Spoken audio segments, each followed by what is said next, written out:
MC014 system analysis and design. दोस्तों, आप लोग के इसके एग्जाम्स है और मैं आप लोग को जो बताने वाली हूँ वो बहुत ही ज़्यादा ज़रूरी चीज़ है। सिस्टम एनालिसिस एंड डिज़ाइन में आपके पास जो लिमिटेड क्वेश्चंस है जो एग्जाम्स टाइम पे आते हैं वो आपको मिलेंगे आपके इंपॉर्टेंट क्वेश्चंस में, जो मैं आपको PDF अभी प्रोवाइड करूँगी। और दूसरी चीज़, आपको लास्ट ईयर पेपर्स, मतलब जो भी रिसेंट में एग्जाम्स होता है ना जून वाले टाइम पे, जी हाँ बिल्कुल उसी की बात कर रही हूँ, तो वो क्वेश्चन पेपर आप ज़रूर देख लेना, क्योंकि इसके बाद जो आपके जो पेपर बन रहे हैं ना अब आपके जब लॉकडाउन के बाद से, ये तो पेपर थोड़ा अलग टाइप के बनाए जा रहे हैं, बट यहाँ पे जो टॉपिक्स आपके इंपॉर्टेंट है वो आपको मिल जाएंगे लास्ट अभी 2-3 पेपर्स है ना, इनमें से ज़रूर करना इन क्वेश्चंस को। मैं आपको दिखा देती हूँ कि क्वेश्चंस एग्जाम्स में जो आते हैं उनके आंसर्स आपको कहाँ पे मिलेंगे। आप स्क्रीन पे देख पा रहे हो, ये मैं आपको इसका लिंक प्रोवाइड कर दूंगी, ठीक है, वेबसाइट का लिंक है। अगर एग्जाम्स में क्वेश्चन पूछा जाता है लाइक दिस एग्जांपल, सिस्टम का डिज़ाइन वगैरह जो भी आपसे वो पूछते हैं, तो अब यहाँ बता सकते हो सिस्टम के जो है मेनली किस किस पे फोकस करता है, सिस्टम, प्रोसेस और टेक्नोलॉजी पे, ठीक है। व्हाट इज सिस्टम, ये तो है। अब कंस्ट्रेंट्स क्या होते हैं सिस्टम्स के, आपको पता होना चाहिए। इंटरेक्शन, इंटरडिपेंडेंस क्या होती है, इंटीग्रेशन क्या होता है, ठीक है। सेंट्रल ऑब्जेक्टिव्स, और ये देख सकते हो एलिमेंट सिस्टम के क्या क्या होते हैं, ठीक है। तो ये आपको ड्रॉ करना आना चाहिए, एग्जाम्स में कभी कभी पूछा जाता है तो आपको पता होना चाहिए, इसलिए मैं बता रही हूँ।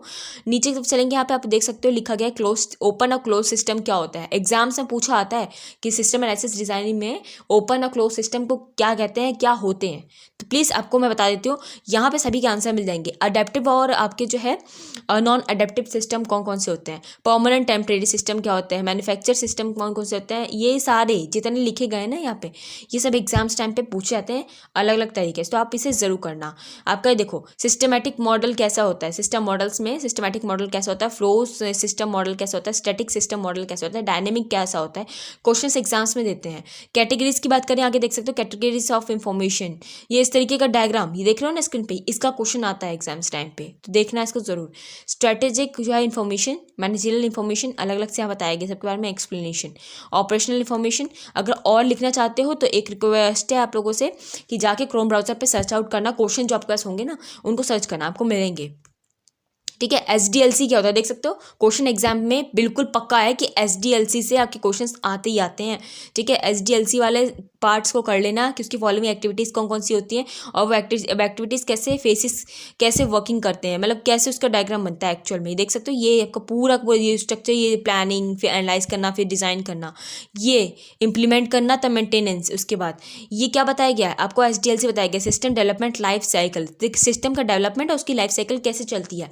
देखो अगर एग्जाम टाइम पे तुम्हें ध्यान में आए ना तो इसको याद करने का तरीका बता रही हूँ कैसे करना होता है। पहले आप क्या करते हो, कोई भी काम करने से पहले मैं आपको बोल दूँ कि आपको एक कंपनी में मैं आपको कोई भी काम करने को कहूँगी, मान लो आपकी मेरी जो कंपनी है वो डेकोरेशन करने का काम कराती है, ठीक है। बोलो शादी पार्टीज में आप डेकोरेशन का काम करते हो, तो आपको पहला काम क्या होगा, आप प्लानिंग करोगे कि मुझे माल कहाँ से लेना है, कैसे क्या करना पड़ेगा, कहाँ से क्या चीज़ आएगी, सब चीज़ प्लान हो जाएगी, कौन से वक्त का क्या काम करेंगे, सब प्लान हमने कर लिया। प्लानिंग करने के बाद हमारा क्या होता है, हम उसे एनालाइज करते हैं। एनालाइजमेंट में क्या होता है, एनालाइज मतलब हमने प्लानिंग कर ली कि हम ये चीज़ का मटेरियल का इस्तेमाल करेंगे। अब एनालाइजमेंट में होता है कि ये वाला काम ये वाला ग्रुप करेगा, वो वाला काम ये ग्रुप करेगा, तो एनालाइजमेंट कर रहे हैं, एनालाइज कर रहे हैं, ठीक है। बिजनेस को समझ रहे हैं, अंडरस्टैंड कर रहे हैं कि क्या प्रॉब्लम्स हो सकती हैं, क्या नहीं हो सकती, हर चीज़ के बारे में। आगे चलोगे तो यहाँ डिज़ाइन की बात होती है, अब डिज़ाइनिंग होता है, ठीक है। जरा मतलब कि कैसा काम, कहाँ पे क्या काम होगा, कहाँ पे किस तरीके से क्या क्या डेकोरेट किया जाएगा, ठीक है। समझ में आ रही बात को। आगे की तरफ चलेंगे, यहाँ पे इम्प्लीमेंटेशन का मतलब होता है आपने अब उस काम को कर दिया, जैसा आप सोच रहे थे कि इस जगह पे इस कॉर्नर पे हम लोग ये लगाएंगे, इस कॉर्नर पे वो लगाएंगे, तो अब आपने इंप्लीमेंट कर दिया, लगा दिया।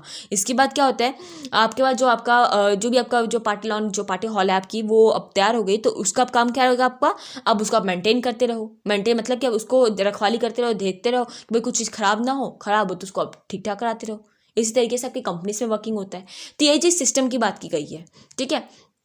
याद रखना, ऐसे आपको याद हो जाएगा इस चीज़ के बारे में। फिजिबिलिटी स्टडी और प्लानिंग, ठीक है, ये क्वेश्चन आता है एग्जाम्स में, इसके बारे में भी। सिस्टम डिज़ाइन कॉम्बिनेशन हो गया, मेंटेनेंस, ठीक है। Life cycle of system analysis and design, life cycle किस तरीके की होती है ये देख सकते हो ना, ये आपको वही चीज़ ड्रॉ की गई है, ये आप लोग याद कर लेना इस चीज़ को, ड्रॉ कैसे होता है। रोल क्या होती है, देखो एग्जाम्स में पूछते हैं, ये हर बार क्वेश्चंस में नहीं, मतलब कब से मैंने देखा हुआ है, ठीक है। रोल ऑफ सिस्टम एनालिस्ट का क्या काम होता है, रोल क्या होता है, तो मेन रोल ये होते हैं। अभी टाइम है आपके पास, 4 तारीख को आपका एग्जाम्स है, 3 दिन है, 2 दिन है, तो आप आराम से इसकी तैयारी कर सकते हो, ठीक है। टेक्निकल स्किल्स क्या होती हैं वगैरह सब कुछ। आगे तक चलते हैं, मैं आपको और दिखाती हूँ यहाँ पे system analysis and design planning का क्या है।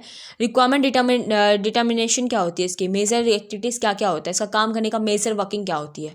ठीक है, एग्जाम्स में कोई घुमा के पूछते हैं क्वेश्चंस को, बट आपको आ जाएगा तो अंडरस्टैंड हो जाएगा। एक और इंपॉर्टेंट बात, मैंने इसके बारे में ना आपको स्टडी करवाया हुआ है, तो स्टडी के जो लिंक्स हैं ना वीडियो के, वो मैं आपको डिस्क्रिप्शन बॉक्स में प्रोवाइड अप कर रही हूँ।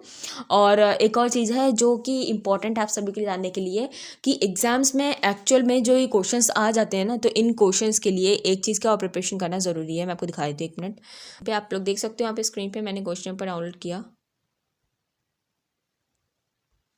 ठीक है, देखिए स्क्रीन पे आप देख सकते हो ये क्वेश्चन पर मैंने अभी आप दोस्तों यहाँ पे स्क्रीन पे देख सकते हो आप लोग, यहाँ पे क्वेश्चन पर दिखाई दे रहा है स्क्रीन पे।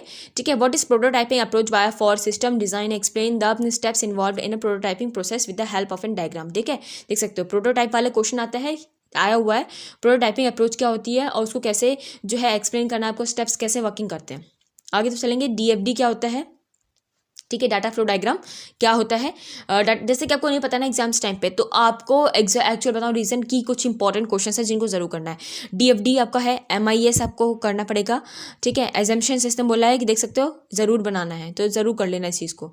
ठीक है, नीचे से चलेंगे क्वेश्चन में, केस टूल्स वाला क्वेश्चन फिक्स आता ही आता है। ठीक है, prepare outline of the SRS और DFD आपके फिक्स होते हैं, आते हैं एग्जाम्स में, प्लीज़ इनकी तैयारी जरूर कर लेना। ठीक है, duties of a system analyst, देखो मैं बताया था ना भी आपको सिस्टम एनालिस्ट इंपॉर्टेंट है। अब उसकी क्या ड्यूटी होती है आपको पता होगा, जब सिस्टम एनालिस्ट क्या होता है तो आप बता सकते हो उसकी क्या काम होते हैं, क्या ड्यूटीज होती है। नहीं भी आपको आता है तो आपको डेफिनेशन मालूम है, तब भी आप बना के बता सकते हो कि हाँ इसकी ये काम करने की ड्यूटी होती है।